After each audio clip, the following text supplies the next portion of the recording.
여기 미국에서 믿기 힘든 일이 벌어져 현지인들조차 충격을 받고 있다고 합니다. 삼성전자 연봉의 3배 제한에도 불구하고 여전히 만나기 어려운 한국인들. 왜일까요? 그러나 드디어 만나게 된 한국인. 그리고 그들이 겪은 상상을 초월하는 경험담. 지금부터 그 이야기를 시작합니다. 이렇게까지 보모를 찾는 게 힘들 줄 몰랐어요. 안녕하세요. 저는 오로라 싱클레, 뉴욕에서 남편과 딸 소피와 함께 살고 있어요. 저는 고급 레스토랑의 매니저로 일하고 있는데 매일 전쟁 같은 하루를 보내고 있어요. 남편도 금융 컨설턴트로 바쁘게 일하느라 집안일이나 육아에 신경 쓸 시간이 없어요. 둘 다 커리어를 중요하게 생각했지만 일을 하면서 가정을 지키는 건 마치 불타는 링 위에서 접시 돌리기를 하는 기분이었어요. 피곤함은 쌓이고 시간은 부족하고 점점 감당이 안 됐어요. 소피가 태어나기 전까지 제 삶은 완벽하게 계획된 세계였어요.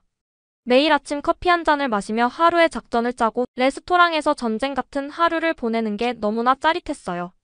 주방에서는 쉴 새 없이 접시가 부딪히고 저녁 시간이 되면 긴장감이 최고조로 치솟았죠. 하지만 저는 그 속에서 모든 걸 통제하며 최고의 팀을 운영하고 있었어요. 내 뜻대로 돌아가는 이 완벽한 시스템, 그게 제 인생이었어요. 그런데 이 모든 걸 흔들어 놓을 일이 곧 벌어질 줄은 꿈에도 몰랐죠.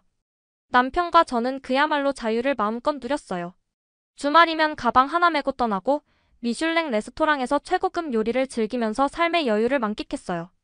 저녁이면 와인을 기울이며 철학적인 대화를 나누고 시간 따위에 구애받지 않고 원하는 대로 살았죠. 아이?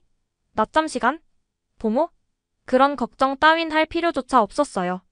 그래서 아이를 갖기로 했을 때도 우리 삶에 자연스럽게 스며들 거라 믿어 의심치 않았어요. 밤중 수유?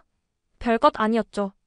유모차를 밀며 공원에서 한가롭게 산책하는 모습이 눈앞에 선명했어요. 당연히 일도 그대로 이어갈 거라 확신했어요. 하지만 그게 얼마나 터무니없는 착각이었는지 저는 곧 처절하게 깨닫게 되었어요. 현실은 가혹했어요. 임신은 제 생각과는 다르게 힘든 과정이었어요. 처음엔 버텨보려고 했어요. 평소처럼 늦게까지 일하고 여느 때와 다름없이 레스토랑을 지휘하려고 했어요. 하지만 배는 무거워지고 피로는 몸을 잠식했어요. 제 의지는 아무 소용이 없었어요.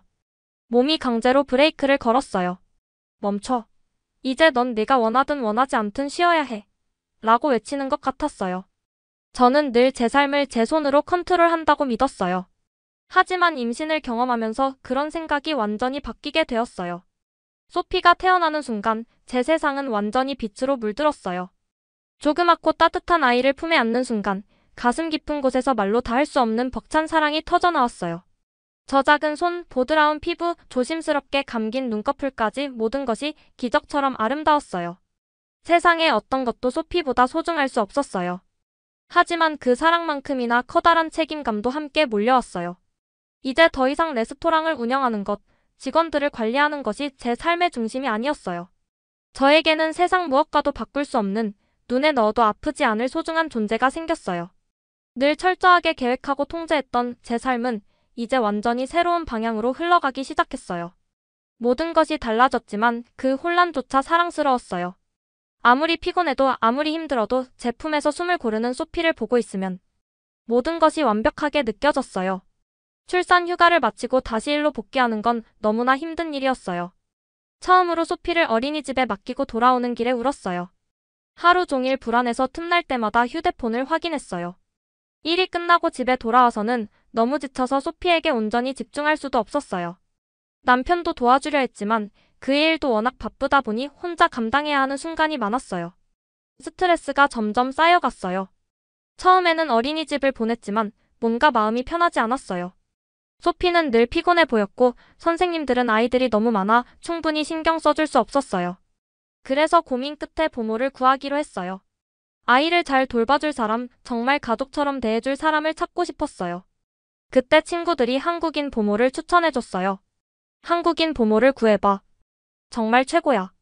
어느 날 오후 친구 아멜리가 커피를 마시면서 그렇게 말했어요. 저는 어이가 없어서 웃었어요. 정말? 뭐가 그렇게 특별하다는 거야? 아멜리는 눈을 반짝이며 기대에 찬 목소리로 말했어요. 한국인 부모들은 단순히 아이를 보는 게 아니야. 자기 아이처럼 사랑하고 가르치고 정말 헌신적으로 돌봐. 그래서 뉴욕의 부유한 가정들은 몇 년씩 기다려서라도 한국인 부모를 구하려고 하잖아. 저는 고개를 저으며 말했어요. 너무 과장하는 거 아니야? 난 그냥 책임감 있는 사람이면 돼. 국적이 무슨 상관이야? 아멜리는 단호하게 말했어요. 아니야, 정말 다르다니까. 저는 여전히 믿지 않았어요. 한국인 부모가 특별하다고? 그냥 또 하나의 유행일 뿐이라고 생각했어요. 미국에서 한국인 하면 떠오르는 이미지는 몇 가지 있었어요. 지나치게 열심히 일하는 사람들, 원칙을 중요시하는 성격, 그리고 감정 표현이 적다는 것. 그런 사람들이 아이를 돌보는데 정말 능숙할까? 저는 의심스러웠어요. 하지만 좋은 부모를 찾는 게 생각보다 훨씬 어려웠어요. 인터뷰를 해보면 경험이 부족하거나 조건이 지나치게 까다로운 경우가 많았어요. 어떤 사람들은 시간제만 원했고, 어떤 사람들은 아이를 돌보는 것 외에는 아무것도 하지 않겠다고 했어요. 요리? 절대 안 된다고 했고, 간단한 집안일도 거부했어요. 저는 단순히 아이 옆에서 앉아만 있는 사람이 아니라 진짜 도움이 되는 사람을 원했어요. 그런데 그런 사람을 찾기가 너무 힘들었어요. 몇 주 동안 여기저기 수소문한 끝에 드디어 한 명을 찾았어요. 그녀의 이름은 미나.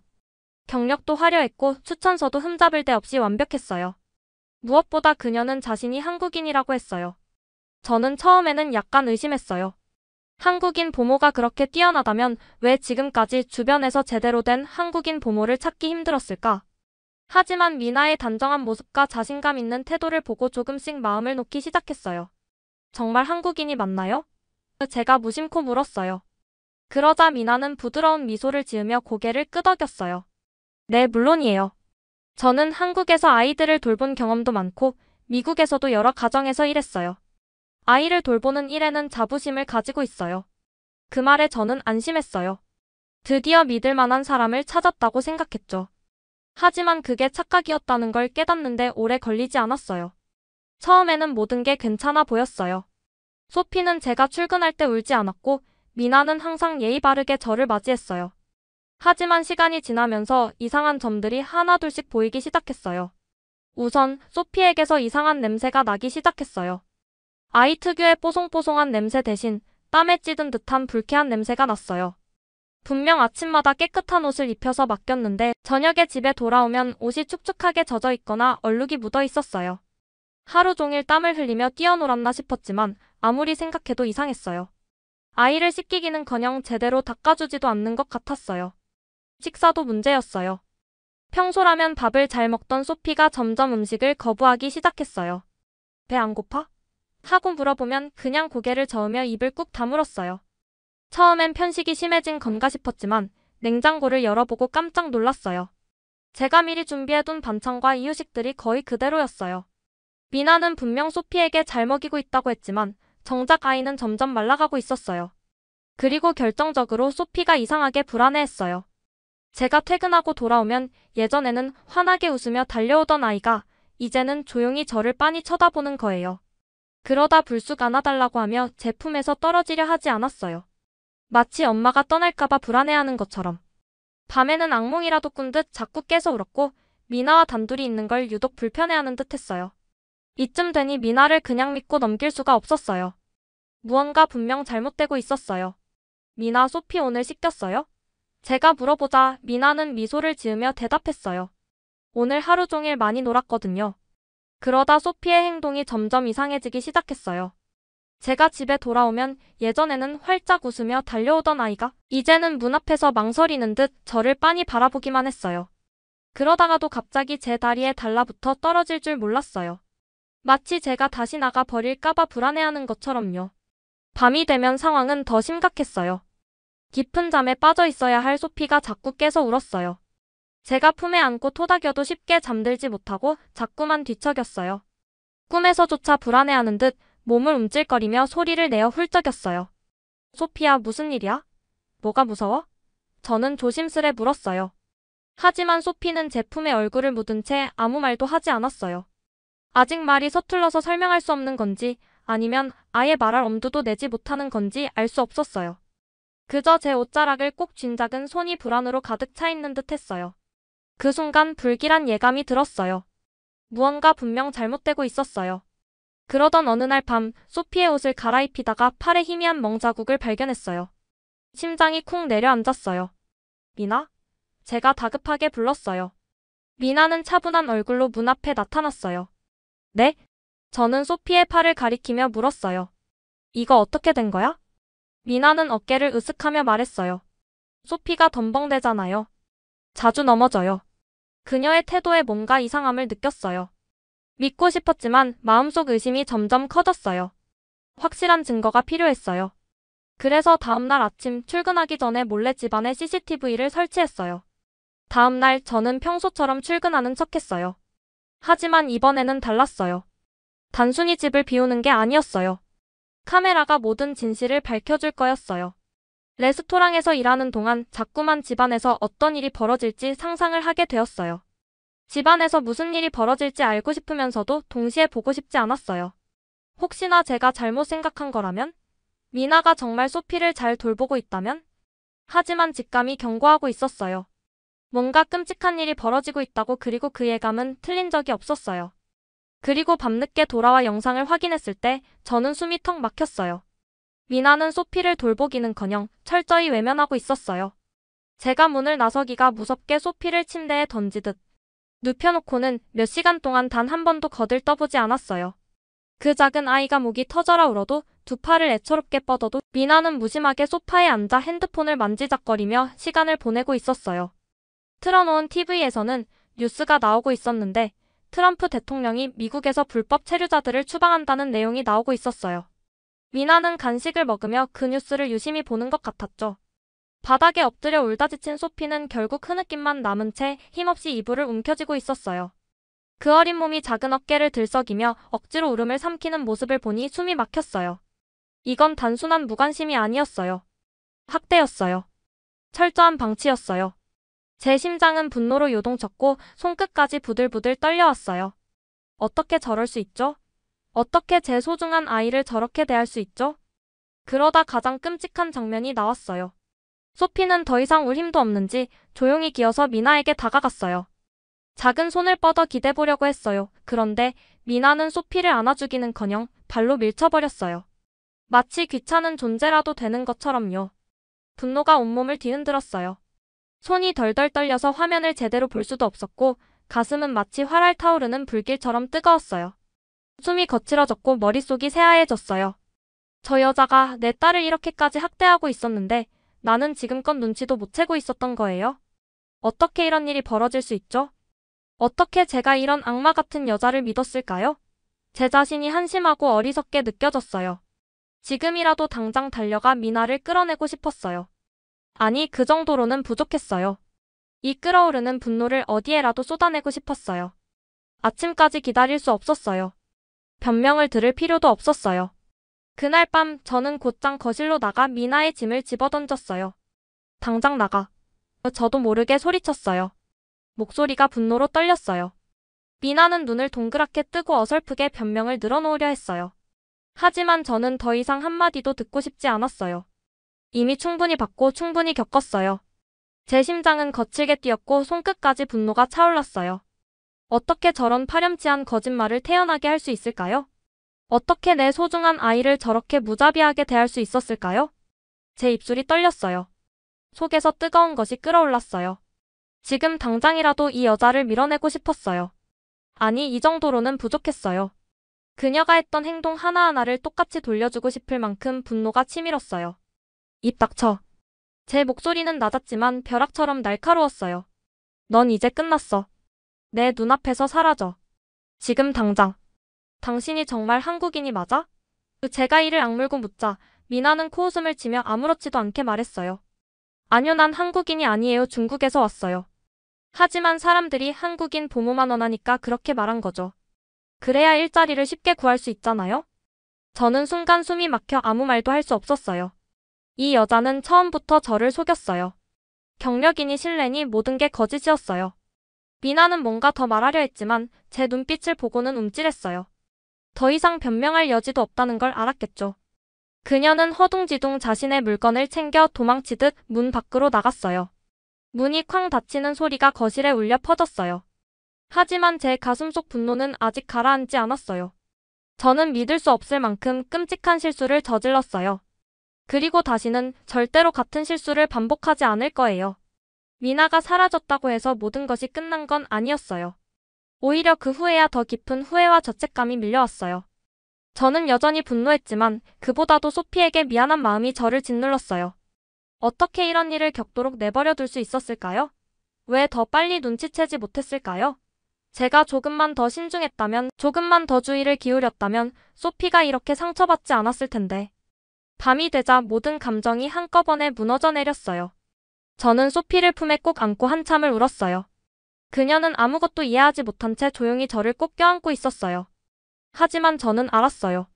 이 작은 손이 얼마나 떨렸을지, 이 조그만 가슴이 얼마나 두려웠을지를요. 엄마로서 제 아이를 지켜주지 못했다는 죄책감이 저를 갈갈이 찢어놓았어요. 저는 스스로를 용서할 수 없었어요. 이 아이가 홀로 얼마나 긴 하루를 버텨냈을지 생각하니 숨이 막혔어요. 제 잘못이에요. 전부 제 잘못이에요. 몇 달이 지나도록 저는 완벽한 부모를 찾지 못했어요.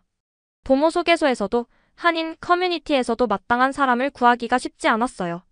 소개소에서는 한국인 부모가 극도로 부족하다며 몇 개월을 기다려야 한다고 했고, 개인적으로 알아본 한인 사회에서도 이미 일하는 부모들이 많아 새로운 일자리를 찾는 사람이 없었어요. 저는 점점 조급해졌어요. 소피를 데리고 직접 한인 식당과 마트를 찾아다니며 혹시 괜찮은 부모를 아는 사람이 있는지 물어봤어요. 하지만 돌아오는 대답은 언제나 같았어요. 요즘 한국인 부모 찾기 정말 어려워요. 다들 이미 일하고 있거나 구하는 사람이 너무 많아서요. 어느 날은 부모를 구할 수 있다는 소식을 듣고 먼 거리를 달려갔어요. 하지만 그곳에 도착하니 이미 다른 가족이 먼저 계약을 맺었다는 이야기를 들었어요. 실망감에 힘이 빠졌지만 다시 마음을 다잡고 다른 방법을 찾아야 했어요. 또 한 번은 소개를 통해 베트남 부모 한 명을 만났지만 면접 자리에서 그녀는 제가 원하는 돌봄 방식과는 너무 다른 철학을 가지고 있었어요. 저는 아이들에게 독립심을 기르는 게 중요하다고 생각해요. 그러니까 혼자 있는 시간을 잘 보낼 수 있도록 도와줄 거예요. 저는 깜짝 놀랐어요. 소피는 이미 혼자 남겨지는 것에 대한 불안이 컸고 저는 그 아이를 따뜻하게 감싸줄 사람이 필요했어요. 결국 그 부모와도 계약을 할 수 없었어요. 소피는 여전히 저만 찾으며 불안해했고 저는 그녀를 혼자 둘 수 없어서 일과 육아를 병행해야 했어요. 낮에는 가게에서 일하고 밤에는 소피를 돌보며 쌓여가는 피로를 감당해야 했어요. 몸은 한계에 다다랐고 정신적으로도 점점 지쳐갔어요. 하지만 포기할 수 없었어요. 소피를 다시는 위험에 빠뜨릴 수 없었으니까요. 그리고 저는 믿고 있었어요. 반드시 소피를 사랑으로 감싸줄 진짜 한국인 부모를 찾을 수 있을 거라고. 그러던 어느 날 한인 마트에서 장을 보던 중 점원과 이야기를 나누게 되었어요. 부모를 찾고 계신다고요? 제 친구 중에 아주 믿을 만한 분이 있어요. 아이를 정말 사랑으로 돌보는 분이라 안심하셔도 될 거예요. 그 순간 제 가슴이 두근거렸어요. 몇 달 동안 힘겹게 찾던 부모를 드디어 만날 수 있을지도 모른다는 기대감이 들었어요. 그날 바로 점원이 알려준 연락처로 전화를 걸었어요. 전화를 받은 여성의 목소리는 조용하면서도 따뜻했어요. 안녕하세요. 저는 박수진이라고 합니다. 아이를 돌보는 일은 제게 단순한 직업이 아니라 한 가족을 보살피는 일이라고 생각해요. 그녀의 첫마디에서부터 느껴지는 진심이 제 마음을 움직였어요. 약속한 장소에서 마주한 그녀는 온화한 미소를 머금고 있었어요. 그녀는 저와 눈을 맞추며 차분한 목소리로 이야기했어요. 아이를 키우는 건 참 어려운 일이죠. 저는 그 과정을 함께하며 부모님이 조금이나마 편하게 일상을 보낼 수 있도록 돕고 싶어요. 그녀의 말 한마디 한마디에는 아이를 향한 애정과 책임감이 깃들어 있었어요. 수진 씨는 그동안 돌봤던 아이들과의 이야기를 들려주며 힘들었던 순간조차도 소중한 기억으로 간직하고 있다고 했어요. 예전에 돌보던 아이가 처음에는 낯을 가리고 저를 멀리했어요. 하지만 매일 책을 읽어주고 함께 산책하며 시간을 보내다 보니 어느새 제 품에서 잠드는 날이 오더라고요. 그런 순간이 가장 행복해요. 그녀의 말에서 아이를 향한 진심과 헌신이 느껴졌어요. 저는 그녀와 면밀한 대화를 나눈 후 소피와도 직접 만나게 했어요. 그런데 놀랍게도 소피는 처음 보는 수진 씨에게서 쉽게 눈을 떼지 못했어요. 그리고 얼마 지나지 않아 그녀의 손을 잡고 천천히 미소를 짓기 시작했어요. 그녀를 만나고 난 후 저는 오랜만에 마음 깊이 안도감을 느꼈어요. 단순히 직업적으로 아이를 돌보는 사람이 아니라 진심으로 사랑을 베풀 줄 아는 사람을 찾았다는 확신이 들었어요. 그녀와의 만남은 제게 커다란 희망을 안겨주었어요. 며칠 동안 수진 씨를 지켜보며 신중히 판단했어요. 그녀는 단순히 아이를 돌보는 것이 아니라 진심으로 소피를 보살폈어요. 매일 아침 소피를 따뜻한 목소리로 맞아주었고 정성껏 준비한 음식을 먹이며 우리 소피가 이렇게 잘 먹으니 너무 기특하네. 라고 다정하게 말했어요. 그녀는 동화책을 읽어주며 소피를 안아주었고 낮잠을 잘 때는 손을 꼭 잡아주었어요. 그 모습을 보며 저는 안심했어요. 수진 씨는 소피를 단순한 고용 관계가 아니라 진짜 가족처럼 대하고 있었어요. 저는 처음으로 소피를 맡기는 것에 대한 불안감을 내려놓을 수 있었어요. 어느 날 예상보다 일찍 집에 돌아왔을 때였어요. 현관문을 열자마자 소피의 웃음소리가 들렸어요. 거실에는 수진 씨와 소피가 함께 블록놀이를 하고 있었어요. 이건 여기에 올려볼까? 그렇지. 우리 소피 너무 잘한다. 수진 씨는 마치 친엄마처럼 소피를 따뜻하게 격려하고 있었어요. 그 순간 저는 눈물이 날 뻔했어요. 미나와 함께했던 시간 동안 소피는 이렇게 환하게 웃은 적이 없었어요. 하지만 이제는 다시 밝은 미소를 되찾았어요. 저는 그 모습을 보며 확신했어요. 시간이 지나면서 소피와 수진 씨는 더욱 가까워졌어요. 하루는 소피가 아침에 눈을 뜨자마자 저보다 먼저 수진 씨를 찾았어요. 수진 이모. 소피가 두 팔을 활짝 벌리며 그녀를 향해 달려갔어요. 수진 씨는 활짝 웃으며 소피를 따뜻하게 안아 올렸어요. 우리 소피 잘 잤어? 오늘은 무슨 놀이를 할까? 소피는 눈을 반짝이며 대답했어요. 수진 이모랑 그림 그리고 싶어요. 그날 오후 저는 거실에서 조용히 그 장면을 지켜봤어요. 소피는 색연필을 꼭 쥐고 열심히 그림을 그리고 있었어요. 수진 씨는 옆에서 미소를 지으며 소피가 그리고 싶은 대로 마음껏 표현하도록 도와주고 있었어요. 와, 우리 소피 정말 창의적이네. 이건 뭐야? 수진 씨가 물었어요. 소피는 웃으며 대답했어요. 이건 엄마. 이건 수진 이모. 우리는 행복한 가족이에요. 그 말을 듣는 순간 저는 가슴이 뭉클해졌어요. 소피가 다시 가족의 따뜻함을 느끼고 있다는 것이 너무 감사했어요. 저는 눈시울이 붉어졌지만 소피 앞에서는 최대한 밝은 미소를 지으며 말했어요. 소피야, 엄마도 그렇게 생각해. 우리 정말 행복한 가족이야. 그날 밤 저는 처음으로 깊은 안도감을 느끼며 잠들었어요. 이제야 소피가 진정한 사랑을 받고 있다는 확신이 들었어요. 저는 수진 씨에게 다시 한번 깊이 감사했고 우리 가족에게 정말 소중한 존재가 되었다는 것을 깨달았어요. 우리 가족은 그렇게 수진 씨와 어느덧 10년을 함께 하게 되었어요. 그러던 어느 날 저녁 식사를 마치고 소피와 거실에서 책을 읽고 있을 때였어요. 소피가 조용히 제 옆으로 다가오더니 망설이는 듯한 표정으로 제 손을 꼭 잡았어요. 엄마, 저 한국에서 공부하고 싶어요. 저는 순간 깜짝 놀라 소피를 바라봤어요. 한국에서 공부하겠다고? 도대체 무슨 말인지 너무 당황스러웠어요. 소피는 제 놀란 얼굴을 보며 조용히 설명하기 시작했어요. 엄마, 학교에서 제 친구 중 한 명이 한국에서 유학을 하고 왔는데 너무 멋진 경험이었다고 했어요. 친구가 한국에서 배운 걸 이야기해줬는데 정말 놀라웠어요. 소피는 친구가 한국에서 경험한 것들을 하나하나 이야기하기 시작했어요. 그 친구가 말하길 한국에서는 선생님들이 단순히 수업만 진행하는 게 아니라 학생 한 명 한 명의 개별적인 성장을 깊이 고민해 주신대요. 어떤 선생님은 학생이 스스로 목표를 설정할 수 있도록 도와주고 심지어 방과 후에도 남아서 진로 상담까지 해주셨대요. 수업이 끝난 후에도 학생들이 모여 선생님과 함께 질문을 나누고 부족한 부분을 보완할 수 있도록 배려해 주셨다더라고요. 친구는 한국에서 자기가 무엇을 목표로 삼아야 하는지를 깨닫고 스스로 학습하는 방법을 터득하게 됐대요. 소피는 점점 더 흥분된 목소리로 이어서 말했어요. 그리고 한국 학생들은 협력하는 걸 정말 중요하게 여긴대요.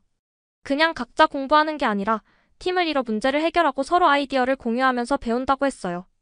예를 들어 친구가 한 번은 조별 프로젝트를 하면서 다른 나라의 문화를 연구하는 과제가 있었는데 팀원들이 각자 자료를 찾아오고 의견을 나누며 함께 토론하는 과정이 정말 뜻깊었다고 했어요. 단순히 책에서 배운 게 아니라 실제로 다양한 관점을 배우고 상대방의 의견을 존중하는 법을 익혔다고 하더라고요. 소피는 반짝이는 눈으로 저를 바라보며 덧붙였어요. 엄마, 그리고 한국에서는 외국어 교육이 엄청 체계적이래요. 친구가 한국에서 유학하는 동안 한국어뿐만 아니라 영어 실력도 크게 늘었대요. 학교에서 외국어 발표 수업을 하거나 원어민 선생님과 직접 대화하는 기회가 많았대요. 친구가 한국에서 공부한 덕분에 국제적인 감각도 키우고 자기 표현을 더 자신감 있게 할 수 있게 되었다고 했어요. 저도 그런 환경에서 배우고 싶어요, 엄마. 저는 소피의 이야기를 들으며 깊은 생각에 빠졌어요. 소피가 단순히 여행이나 색다른 경험을 원해서가 아니라 정말 자신의 미래를 위해 더 나은 교육을 받고 싶어 한다는 게 느껴졌어요. 그 말을 듣고도 저는 쉽게 대답할 수 없었어요. 한국이라니 너무 멀었어요. 우리 딸을 그렇게 먼 곳으로 보낼 자신이 없었어요. 소피야, 한국은 여기랑 너무 다르고 엄마랑 아빠랑 멀리 떨어져 있어야 하는데 괜찮겠어? 소피는 눈을 반짝이며 고개를 끄덕였어요. 엄마, 저도 알아요. 하지만 한국에서 공부하면 제가 더 많이 배울 수 있을 것 같아요. 그리고 엄마도 한국 사람들이 따뜻하고 가족을 소중히 여긴다고 했잖아요. 제가 한국에서 더 많은 걸 경험하고 성장하면 좋을 것 같아요. 저는 깊은 고민에 빠졌어요. 소피의 말은 이해했지만 막상 그렇게 멀리 떠나보낼 생각을 하니 가슴이 먹먹해졌어요. 그런데 그 순간 조용히 이야기를 듣고 있던 수진 씨가 입을 열었어요. 사실 저와 남편은 한국으로 돌아갈 계획을 하고 있었어요. 만약 괜찮으시다면 제가 소피를 함께 데려가 돌봐줄 수 있어요. 그 말을 듣는 순간 저는 혼란스러웠어요. 수진 씨와 함께라면 소피가 한국에서도 안전하고 따뜻하게 지낼 수 있을 거라는 걸 알고 있었어요. 하지만 여전히 결정을 내리기 어려웠어요. 남편과 저는 밤새 이야기를 나눴어요. 정말 괜찮을까? 우리 딸을 이렇게 멀리 보내도 될까? 하지만 결국 답은 하나였어요. 소피가 원하고 그녀의 미래를 위해 좋은 기회라면 우리가 지지해줘야 한다는 것이었어요.